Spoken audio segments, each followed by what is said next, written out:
श्री तिलक जैन विद्यालय पाथर्डी. शिक्षिका मुथा एनएस.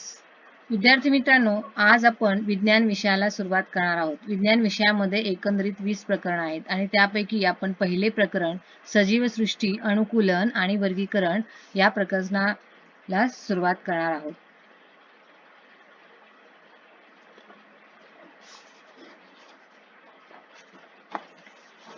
प्रस्तावना. थोडे आठवा.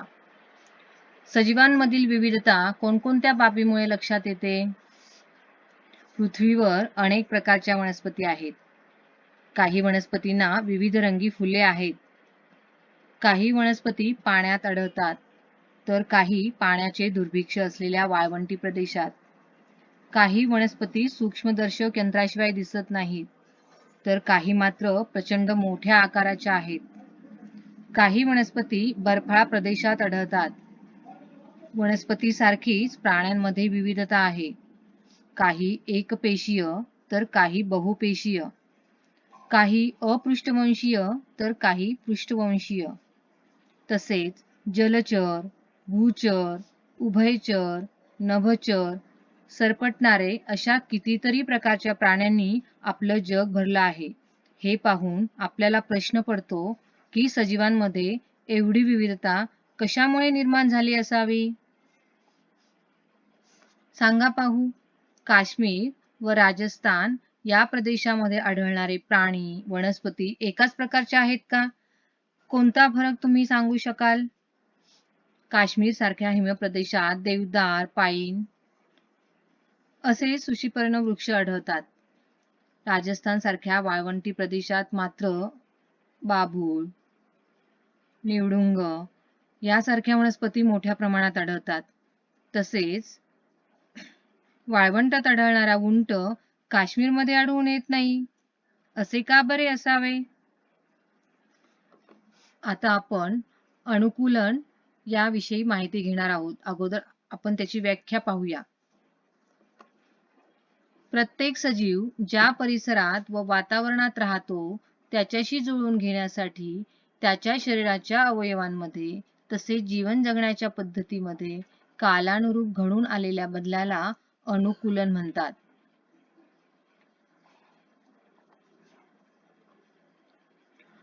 आता आपण आपल्या सभोवताली काही वनस्पती आढळतात, त्यामध्ये कशा प्रकारे अनुकूलन झालेले आहोत हे आपण पाहूयात आणि ते तुम्हाला तक्त्यांमध्ये पूर्ण करून वहीमध्ये लिहायचं आहे. निरीक्षण करा व तक्ता पूर्ण करा. तुमच्या परिसरातील इतर वनस्पतीचीही उदाहरणे तुम्ही यामध्ये लिहू शकता. पहा, पहिला कॉलम आहे वनस्पती आणि वनस्पती आहे कमळ. ठिकाण म्हणजे ज्या ठिकाणी ही वनस्पती आढळते ती आपल्याला पाण्यामध्ये आढळते म्हणून ठिकाण आहे पाणी. मुळांचा प्रकार आहे तंतुमय आणि पानाची विशेषता गोलाकार, पसरट, मोठी, मेंचट थर असलेली. खोडांची विशेषता आहे जाडसर असा कंद, म्हणजे त्याचं जे खोड असतं ते अतिशय लवचिक आणि मऊसर असं असतं. त्याचप्रमाणे तुम्ही निवडुंग या वनस्पतीचं ठिकाण कुठे आहे, मुळांचा प्रकार कोणता आहे, त्यामध्ये पाने कशी आहेत आणि त्यामध्ये असलेल्या खोडांची विशेषता काय आहे हे तुम्ही काय करायचं आहे तुमच्या सभोवतालच्या वातावरणामध्ये परिसरामध्ये हे झाड तुम्ही पाहायचं आहे आणि त्याची निरीक्षणे या तक्त्यामध्ये नोंदवायची आहेत. आणि त्याचप्रमाणे निवडुंग आणि वड आणि अजूनही काही वनस्पती जर तुम्हाला निरीक्षण करून त्यामध्ये नोंदवता आल्या तर त्या देखील नोंदवायच्या आहेत. आता आपण पाहणार आहोत जलीय वनस्पतीमधील अनुकूलन. Adaptation in aquatic plants. आता पहा, कोरोनाचा लॉकडाऊनचा पिरियड संपलेला आहे. तुम्ही आता बाहेर पडू शकता. तुमच्या आजूबाजूच्या परिसरामध्ये जाऊन तुम्ही निरीक्षण करू शकता. पहा, फक्त सोशल डिस्टन्सिंगचे नियम मात्र तुम्ही अजूनही पाळायचेच आहेत. तुमच्या परिसरामधील नदी, ओढे, तलाव, सरोवर अशा जलाशयांना भेटी द्या आणि जमिनीवरील व पाण्यामधील वनस्पतीमध्ये काय फरक आढळतो, काय फरक जाणवतो हे तुम्ही निरीक्षणाने त्याची नोंद करा. पहा, जलीय वनस्पतीचं चित्र तुम्हाला इथे दिसत आहे आणि जलीय वनस्पतीमध्ये आढळणारं अनुकूलन आपण इथे पाहत आहोत. तुम्हाला इथे कमळाचं फूल दिसतंय, त्याच्यानंतर खाली जमिनीखाली काही वनस्पती म्हणजे जमिनीला लागून असणाऱ्या काही वनस्पती दिसत आहेत की ज्या पाण्याखालीच आहेत आणि काही वनस्पती पाण्यावरती तरंगताना तुम्हाला दिसत आहेत. चित्रामध्ये तुम्ही पाहू शकता पहा. तर त्यांच्याविषयी आपण आता पाहणार आहोत. जलाशयामध्ये असणाऱ्या वनस्पतीपैकी काही वनस्पतींची मुळे तळातील मातीशी घट्ट रुजलेली असतात. त्यांची खोडे पाण्यात बुडालेली, तर पाने व फुले पाण्यावर तरंगत असतात. काही वनस्पती तर मुळासहित पाण्यावर तरंगतात. पाण्याच्या तळाशी पाहिलं की तिथेही काही वनस्पती दिसून येतात. कमळ, जलपर्णी अशा वनस्पतींचं जे देठ असतं ते मऊ आणि पोकळ आणि लवचिक असतं. बऱ्याचशा जलीय वनस्पतींची पाने, खोडे या अवयवांवरती मेनचट पदार्थांचा पातळ थर असतो. काही वनस्पतींची पाने अरुंद, रेबीनसारखी पातळ असतात. त्यामुळे या वनस्पती पाण्यात वेगवान प्रवाह सहन करू शकतात. खोड व पानांचे देठ यामध्ये असलेल्या हवेच्या पोकळ्या वनस्पतींना पाण्यावर तरंगण्यासाठी उपयोगी पडतात. जरा डोके चालवा. आता पहा, तुम्ही पाण्यामध्ये असणाऱ्या वनस्पतीमध्ये जे काही जलीय वनस्पतीमध्ये झालेलं अनुकूलन आहे ते तुम्ही आता पाहिलेलं आहे आणि त्यावरून तुम्हाला या प्रश्नाची उत्तरं काय करायची आहेत तुमच्या वहीमध्ये लिहायची आहेत. अळू कमळाच्या पानाच्या पृष्ठभागावरून पाणी का ओघळून जाते? अळू आणि कमळ ह्या दोन वनस्पती आहेत की ज्या पाण्यामध्ये आढळतात आणि त्यांच्या पानाच्या पृष्ठभागावरून पाणी का ओघळून जाते हे तुम्हाला लिहायचं आहे. या वनस्पतींची पाने पाण्यामुळे सडून का जात नाहीत? या वनस्पतींची मुळे आकाराने लहान व तंतुमय का असतात? पुढे आपण पाहणार आहोत एक ऍक्टिव्हिटी म्हणजे एक प्रयोग पाहणार आहोत आपण. पहा, एक निवडुंगाची व एक भरपूर पाने असणारी अशा 2 कुंड्या घ्या. दोन्ही कुंड्यांमधील वनस्पतींच्या पानाभोवती प्लास्टिकच्या पिशव्या सैलसर बांधून सकाळपासून कुंड्या उन्हात ठेवा. दुपारी त्या कुंड्या वर्गात आणून निरीक्षण करा. आता सध्या शाळा बंद आहे त्यामुळे हा प्रयोग तुम्ही घरी देखील करून पाहू शकता. दोन्ही पिशव्यामधील पाण्याचं प्रमाण सारखं दिसतं का? वाळवंटी वनस्पतींना पाने नसतात किंवा ती खूप बारीक सुईसारखी असतात किंवा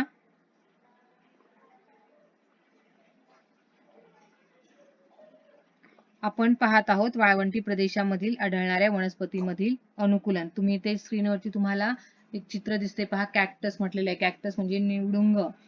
ही वनस्पती आपल्याला वाळवंटी प्रदेशामध्ये आढळते. पाहू शकता तुम्ही चित्रामध्ये पानं नाहीयेत, पानाऐवजी काटे दिसत आहेत. अशा प्रकारे ही काटेरी वनस्पती आहे आणि या वनस्पतींना पाने नसतात. काही वनस्पतींना असली तर ती खूप छोटी आणि सुईसारखी असतात आणि त्यांचे काट्यात रूपांतर झालेले असते. या रचनेमुळे त्यांच्या शरीरातील पाणी कमी प्रमाणामध्ये वाफेच्या स्वरूपामध्ये बाहेर टाकलं जातं. खोड हे पाणी आणि अन्न साठवून ठेवते त्यामुळे ते आपल्याला हिरवं आणि मांसल दिसते पहा.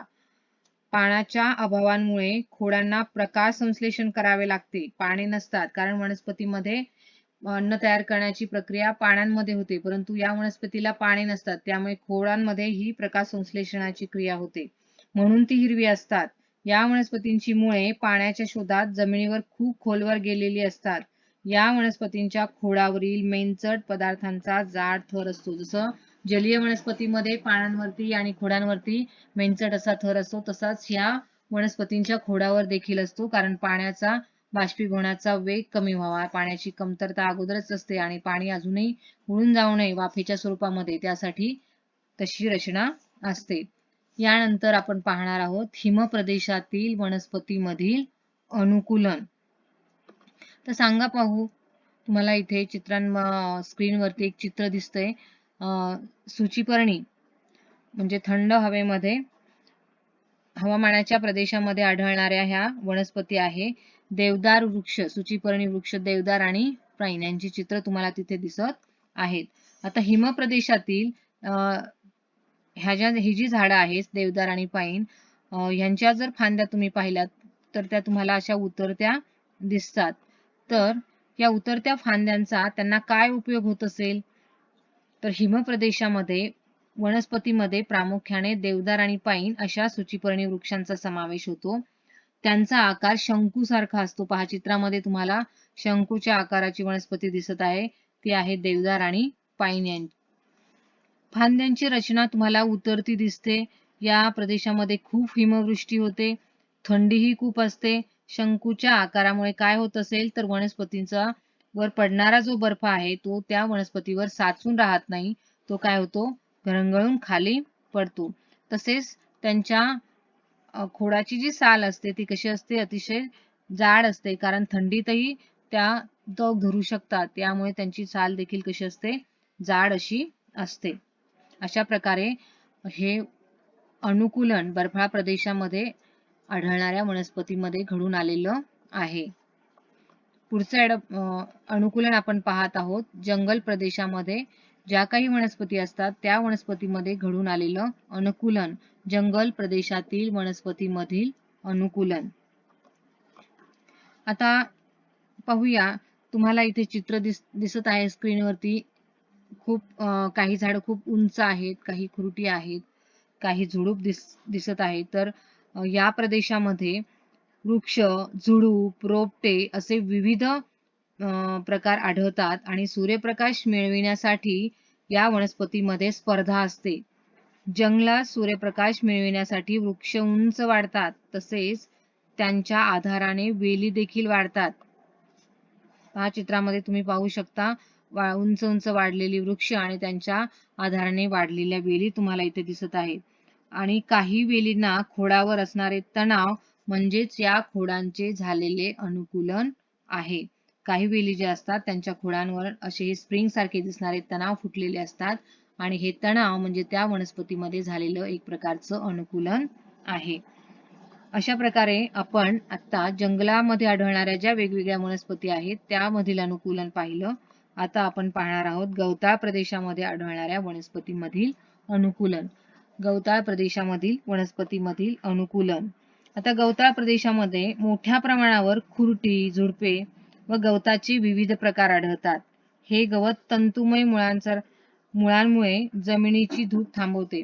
पहा इथे तुम्हाला चित्रावरती स्क्रीनवरती एक चित्र दिसतंय की त्याच्यामध्ये गवत दिसतंय आणि गवताची ही जी मुळे आहेत ती कशी असतात? तंतुमय असतात आणि तंतुमय जी मुळे असतात त्यामुळे जमिनीची धूप रोखण्यास काय होतं? त्यांना मदत होते. आता विषुववृत्तीय प्रदेशामध्ये आढळणारं जे गवत असतं ते खूप उंच असतं. इतकं उंच असतं की साधारणतः पहा वाघ, सिंह आणि हत्ती, हरिण यासारखे उंच जे प्राणी आहेत ते सुद्धा त्या गवतामध्ये लपून राहू शकतात. तथापि थंड प्रदेशामध्ये आढळणारे जे गवत असतं ते कसं असतं? खुजं असतं, म्हणजे उंचीनं कमी असतं आणि त्यामुळे यामध्ये सशासारखे प्राणी आढळतात आणि डोंगर उतारावर, पठारी व मैदानी प्रदेशात मोठ्या प्रमाणावर कुरणे आढळतात. आता तुम्हाला तुमच्या सभोवताली काही वनस्पती दिसतात पहा तुम्ही, आणि त्याचं काय करायचं आहे? निरीक्षण करायचं आहे आणि त्याच्या कोणत्या अवयवांमध्ये अनुकूलन झालेलं आहे हे काय करायचं आहे? निरीक्षणाने लिहायचं आहे. पहा बटाटा, भुईमूग, सुरण, जलपर्णी, कोरफड, बाभूळ, गाजर, कांदा, बीट, कारले, द्राक्षवेल तसेच तुमच्या सभोवताली असणाऱ्या वनस्पतींच्या कोणत्या अवयवांमध्ये अनुकूलन झालेलं आहे हे तुम्ही निरीक्षणाने लिहायचं आहे. यानंतरचं जे अनुकूलन आहे ते आहे अन्न ग्रहणासाठी वनस्पतीमध्ये झालेले अनुकूलन.